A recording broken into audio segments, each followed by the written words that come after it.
Totally wrong facts that people still believe. The lightning lie. Have you ever been sat inside your house looking out the window admiring the thunderstorm happening outside? During one of these storm watching sessions, you would have at least at one point witnessed a lightning strike. Something that is quick, loud, terrifying, and also beautiful. But on top of just the raw beauty and power that lightning beholds, there is also so much mystery associated with it. More specifically, how lightning seems to never strike the same location twice. Obviously, we all know the fact that lightning never strikes the same location twice, right? We've heard it all growing up, we've heard it as adults, and even today, this fact is still parroted continuously. But what if I were to suggest that this fact that you and I were told, and potentially even still believe, was actually not the case whatsoever? Despite what you were told growing up, lightning is not nearly as calculating or as picky as we may have once thought. And the reason for this is actually quite simple. The reason that we even have lightning in the first place is because during thunderstorms, static electricity will build in these massive storm clouds. And it's the creation of that static electricity that separates positive and negative charges within the clouds. When the imbalance of both of these charges becomes strong enough within the cloud and are actually able to overcome the air's insulation, a giant spark of electricity is released from the cloud, equalizing the charges in the cloud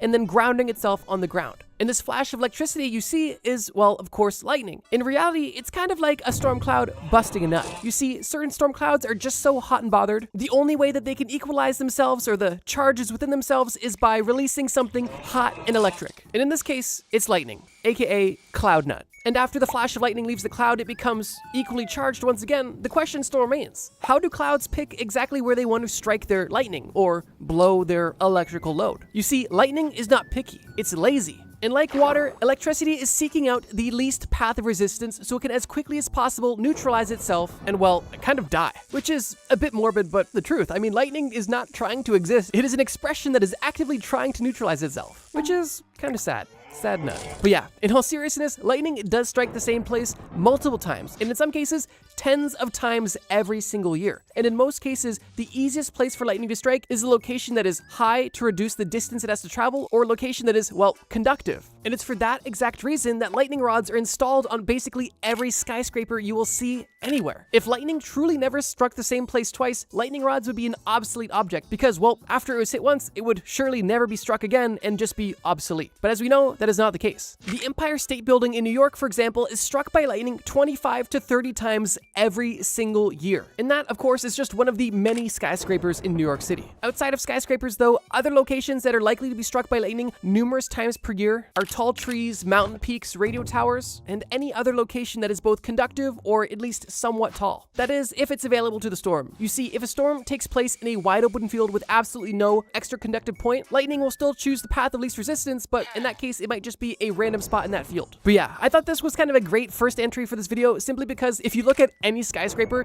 the existence of a lightning rod makes this wrong fact almost completely obvious, yet this wrong fact is still so ingrained in pop culture and, well, folklore today. This wrong fact or myth is so popular, for example, that it's actually used as a metaphor. People will literally tell each other, hey, don't worry about it. Lightning never strikes twice. As a metaphorical example to help cheer someone up who's going through a rough time, suggesting that because you're going through a rough time now, it's very unlikely that you'll be going through another rough time or the same rough time again. And while that is a wholesome metaphor, it has unintentionally caused millions of people to believe complete lies about lightning. And well, if we actually wanted to make this metaphor more scientifically accurate, it would be a lot more, well, morbid. Because if you wanted to give advice based off of scientifically accurate lightning, it would go something like this. Hey man, I know you're going through a lot right now, but I just wanted to remind you, some places will never get hit by lightning, statistically speaking.